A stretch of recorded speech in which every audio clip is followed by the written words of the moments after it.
Привет, друзья! Я Леха, вы смотрите канал «Активная жизнь». В прошлой серии мы побывали в далеком поселке Териберка. Познакомились с его историей, посетили кладбище кораблей и еще несколько интересных мест. В этом фильме мы отправляемся с вами в увлекательное путешествие на самый север европейской континентальной части России, через хребет Муста-Тунтури, на полуострова Средний и Рыбачий. Смотрите фильм до конца, чтобы увидеть все самое интересное. Для начала из Териберки едем в Мурманск, ставим мотоцикл на стоянку, а дальше пересаживаемся на подготовленный для таких поездок автомобиль. От Мурманска до самой северной точки на Рыбачьем полуострове проехать предстоит примерно 230 километров. На 130 из них дороги как таковые отсутствуют вовсе, одни лишь направления, но это делает поездку более интересной. Встаем в 6 утра и отправляемся в путь. Сегодня ночью пролил сильный дождь, а сейчас выглянуло солнце. Как говорится, все козыри в руки. Дождем прибило песок и пыль, а в солнечную погоду ехать гораздо приятнее. Все это значительно облегчает наш путь. Проезжаем вдоль Верхнетериберского водохранилища и залипаем на красивые виды. Кажется, какая-то идиллия, но резко возвращает на землю стиральная доска вместо дороги. Останавливаемся в конце мостика, чтобы посмотреть на гудящие потоки воды, уходящие куда-то за горизонт петляющей рекой меж сопок. В скором времени доезжаем до асфальта, немного кормим слепней и отправляемся в Мурманск. В Мурманске мы оставляем мотоцикл на стоянку, а на сами же полуострова едем с индивидуальной экскурсией, которую провел для нас Андрей, за что огромная ему благодарность. Он и будет нашим капитаном и штурманом в одном лице на ближайшие пару дней. Выезжаем из Мурманска. Спустя полсотни километров делаем остановку в Долине Славы. За время войны носила название Долина Смерти. В 50-х годах уже была переименована в Долину Славы.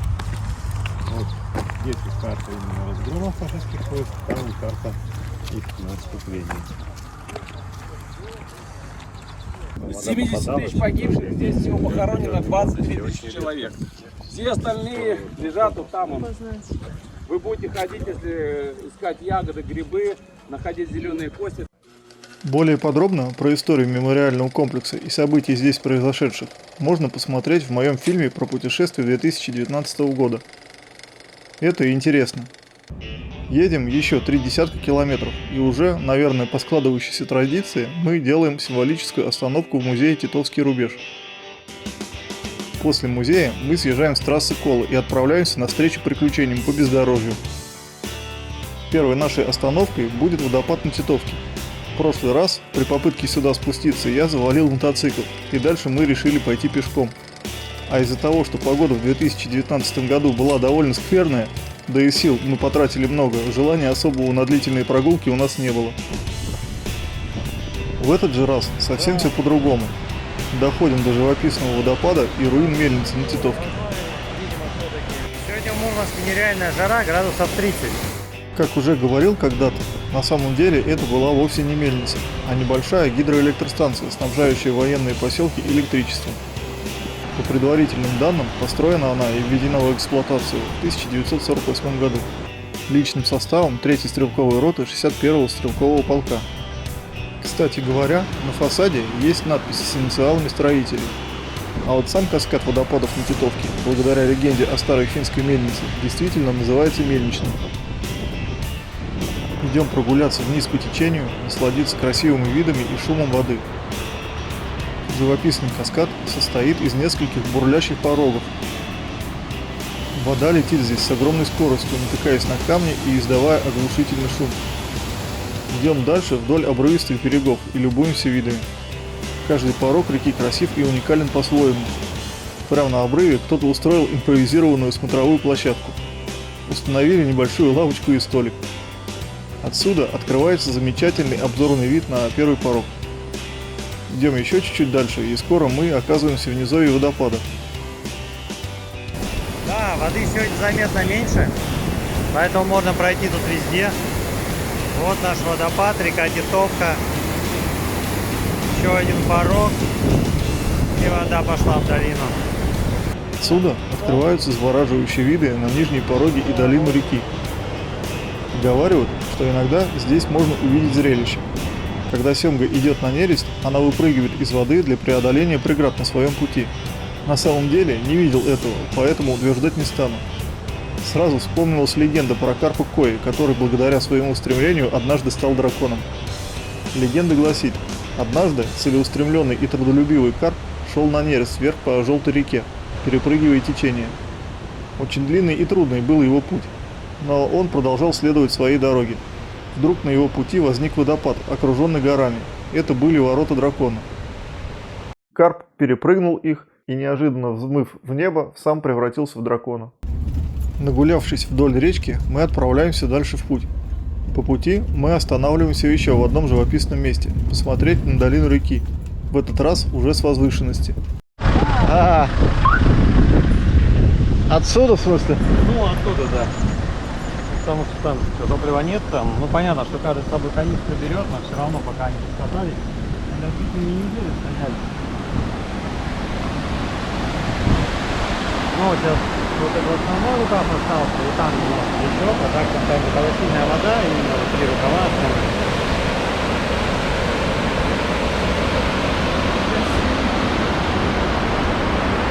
Долина такая классная.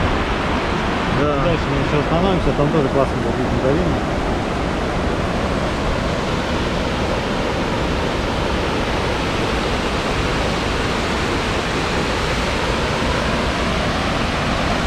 Совсем рядом есть мост через реку Юринга. Идем прогуляться до него пешком. Сейчас это относительно новый металлический мост, однако установлен он поверх старого деревянного. Изначально же этот мост возвели на каменных опорах солдаты вермахта в 1942 году для снабжения своих позиций на Мусте-Тунтуре. На одном из камней на опоре моста сохранилась запись, сделанная его строителями.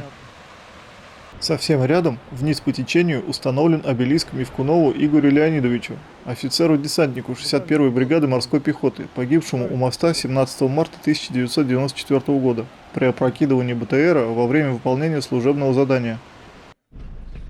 Едем дальше. А дальше дорога все хуже и хуже, но это делает поездку только интересней.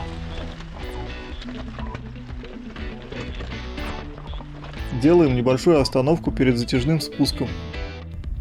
Река Титовка, и погода нас балует южной жарой. Плюс 30 сегодня.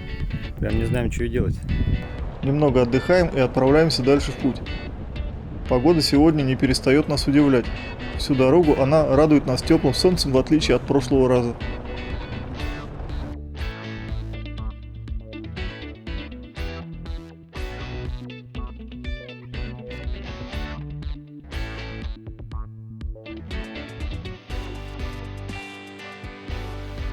В скором времени мы доезжаем до перевала через хребет Мусте-Тунтури. Мусте-Тунтури переводится с финского языка как «Черная гора», пролегает по континентальной части перешейка между полуостровом Средний и материком с запада на восток, тем самым является границей между материком и полуостровом Средний. Самая высокая точка хребта 262 метра над уровнем моря. С южной стороны склоны относительно пологие, а вот с северной практически один сплошной обрыв. Состоит хребет в основном из гранита. Также хребет являлся самым северным рубежом во времена Великой Отечественной войны, но об этом чуть позже. Делаем небольшую остановку перед тем, как преодолеть перевал. Ведь дорога довольно сложная, отнимает много сил и далеко не на каждом транспорте ее можно проехать. Начинаем подъем на перевал. На машине, хоть и порядком трясет, но ехать значительно приятнее, чем на мотоцикле. Во всяком случае, чем на Вородеро. Конечно, на мотоцикле есть тоже свой кайф, совсем другой. И скорее всего сюда мы еще вернемся, и именно опять на мотоцикле. Но скорее всего на другом, с более низким центром тяжести и веса. А в целом, поездка в эти края на автомобиле или мотоцикле – это несопоставимые вещи. Сравнивать, наверное, их в данном контексте неуместно. Ведь у любого варианта есть плюсы и минусы. К примеру, в этот раз нас везут, и мы в полном расслаблении. Сбросив экипировку в багажник, наслаждаемся дорогой. На мотоцикле же это совсем другое приключение, не менее интересное, но при этом немного другого формата. Своего рода ралли-рейд. Здесь уже потребуется гораздо больше потратить сил на преодоление бесконечных спусков, подъемов и бродов. Нам же в этой поездке хочется немного отдохнуть от мотоцикла и с комфортом посетить интересные места. Ну и конечно же, свою экскурсионную программу мы всегда составляем заранее. Это важно, потому что по приезду искать ничего не хотелось, да и не факт, что нашли бы, а сейчас мы приезжаем и нас уже ждут. Кстати, в 2019 году мы доехали именно до этого места и развернулись обратно. Был туман такой плотности, что дорогу, к слову, совсем было не видно. А сегодня здесь совсем другие пейзажи. Запомнилась эта плата с пирамидками.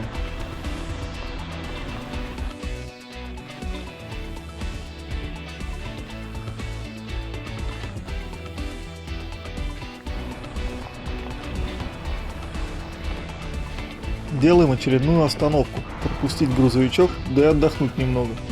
Ведь без преувеличения от местных дорог чувствуешь себя примерно так.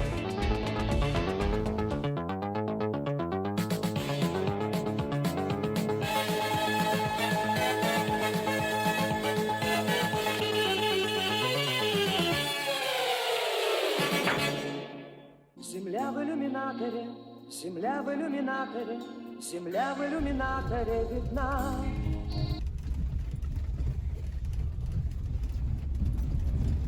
Было даже такое, что ремнем безопасности натер себе до кровяных мозолей живот. Но это все незначительные издержки. Продолжаем наш нелегкий, но очень увлекательный и живописный путь. Каждый поворот открывает нам все новые виды. Кстати, один из поворотов через перевал Муста-Тунтури называется «Не забудь повернуть». Связано это название с дурной славой поворота и количеством разбившихся на нем машин. Перед крутым поворотом, за которым обрыв и озеро, находится довольно крутой спуск, дорога которого не просто неровная, а состоит из многочисленных камней различных размеров, по которым машина попросту скользит и теряет управление. При этом обломки острой скальной породы так и стараются разорвать шины в клочья. Можно сказать, идеальная ловушка природы. Так что будьте здесь крайне внимательны и осторожны.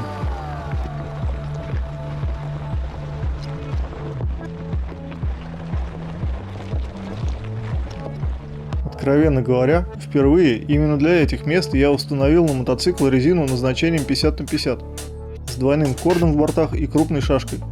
Это во многом помогает и делает поездку безопаснее. Благо есть люди, кто может дать отдельные советы перед поездкой в такие места, а не так, что чувак, зачем тебе это надо? И так пойдет, не ссы». Бывают такие товарищи. Но я привык ко всему подходить основательно. Надеюсь, и вам эта информация будет полезна. Во многом дело, конечно, не столько в повороте, а в том, кто, на чем и в каком состоянии по нему едет. Перевал, несмотря на кажущуюся доступность, довольно опасен. Переоценив свои силы и выбрав неправильный транспорт, можно остаться здесь навсегда. И это, к сожалению, довольно частое явление для этих мест.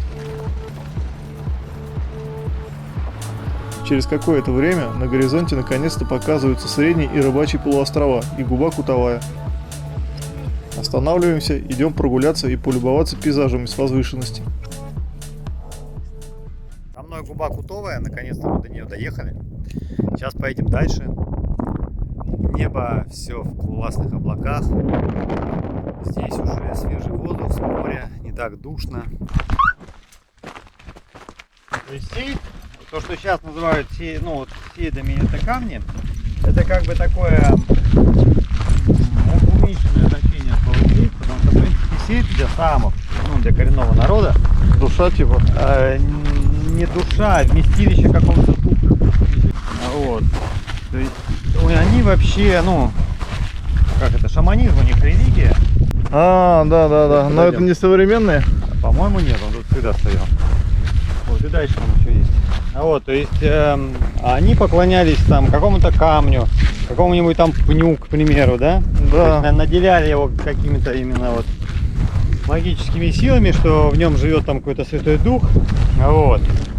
И по поводу именно сейдов, небольшой, да, которые камни, здесь нет единого мнения. То есть кто-то считает, что это все-таки древние люди, которые здесь жили, как-то их ставили на нос. Но научная точка зрения гораздо более банальна. Она гласит, что это тоже ледниковая форма рельефа. То есть когда из ледника эти все камни падали, то есть по Луне могла сложиться ситуация, когда большой камень встает как бы на несколько маленьких. Ну а так как у нас 3 точки определяют плоскость, то основная нагрузка идет на 3 каких-то камня, а остальные все постепенно со временем из-под него, ну, в результате выветривания как бы. Да. Просто таких очень много. Да, но опять же, то есть вот, ну, общался с другом своим, который больше таких там места посещает, походы ходит. Говорю, ты-то сам как думаешь? Ну, причем он тоже как бы рационально так настроен. А вот. Как, говорю, сам думаешь, то есть это все естественное или искусственное? Он говорит, ну, говорит, очень они неравномерно расположены, то есть где-то их нету, где-то их много в низинах, где-то много на возвышенности. Вот, там вот дальше полуостров Рыбачий, вот мы на него Это должны он? сегодня выехать, да. Полюбовавшись видами и обсудив дальнейшие планы, идем на высоту Яйцо.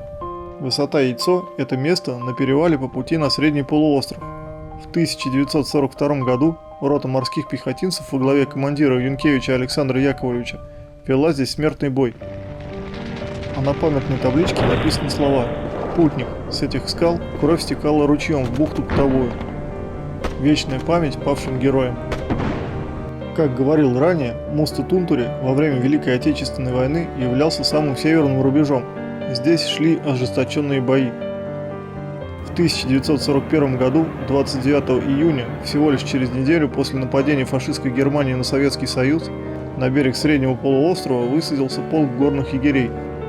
И лишь только в конце 1944 года советским солдатам удалось выбить врага с Муста-Тунтуре. Существует несколько версий о причинах открытия Гитлером фронта, фактически на берегу Северного Ледовитого океана. Приверженцы версии про ариев предполагают, что советские земли в Заполярье заинтересовали фашистов как территории, на которых когда-то находились земли Тули, как раз на которых когда-то и проживали их арийские предки.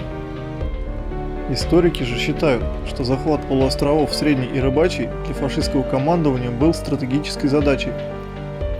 Заняв полуострова, фашисты смогли бы контролировать Мотовский, Печенский и Кольский заливы, тем самым серьезно досаждать Северному флоту и срывать поставки грузов в Советский Союз по ленд-лизу. По планам немецких командиров, захват северных территорий СССР, а значит и выход в Северные моря, должен был пройти молниеносно, так называемый Блицкриг. Для реализации плана на полуостров Средний была отправлена элита вермахта, полк горных егерей, в состав которого входили 1960 подготовленных австрийцев.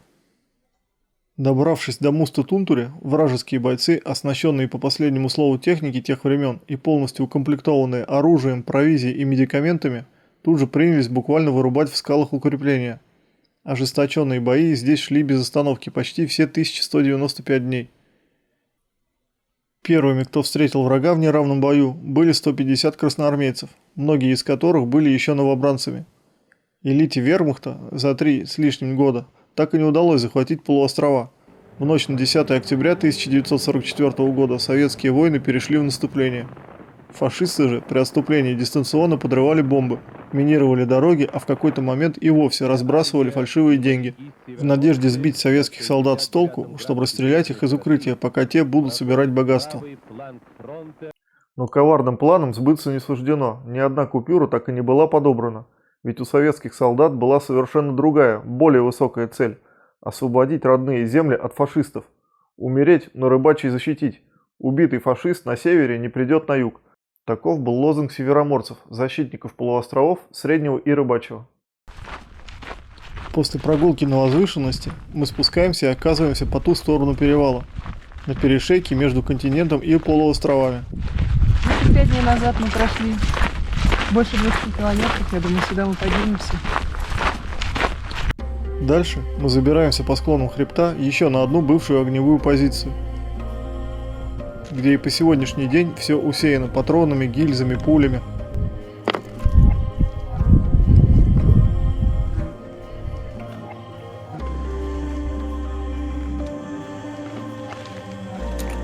Гильз патронов валяется, смотри сколько.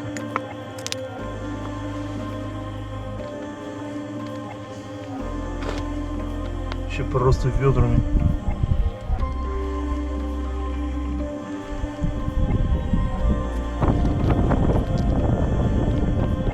осколками мин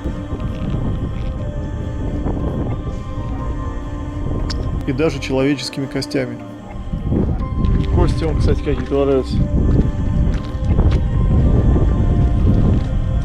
Явно не живут. Кажется. Смотри,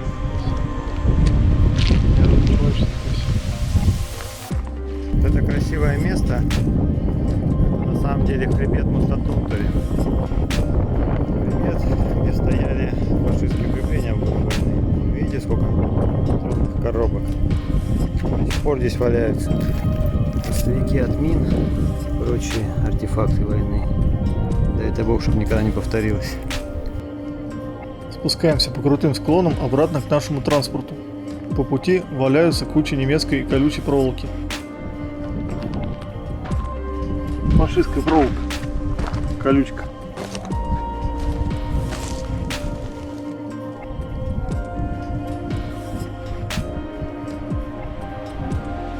На сегодняшний день, в сухую, теплую и солнечную погоду, забраться сюда не так просто.